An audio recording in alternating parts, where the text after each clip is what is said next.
আল্লাহ তুমি সব কিচ্ছু জানো, হে আমার প্রভু তুমি আমাকে মাফ করে দাও।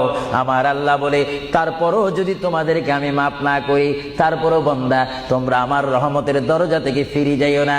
আমি তোমাদেরকে হুকুম দিচ্ছি, ওয়ালাউ আন্নাহুম ইয যালামু আনফুসাহুম জাউকা, বান্দারে যদি গুনাহ করে ফেলো আমার রহমত থেকে মুখ ফিরিয়ে তুমি চলে যাইও না।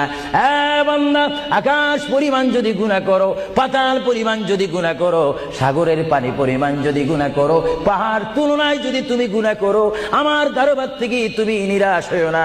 বান্দা, আমি তোমাকে একটি রাস্তা বাতাই দিচ্ছি, একটি পথ তোমাকে আমি দেখাই দিচ্ছি। সেই পথটি কোন পথ তোমরা জানো?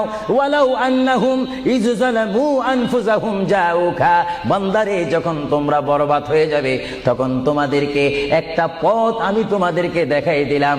সেই পথটির নাম হচ্ছে আমার রাসূলের মদিনা। জোরে বলেন সুবহানাল্লাহ।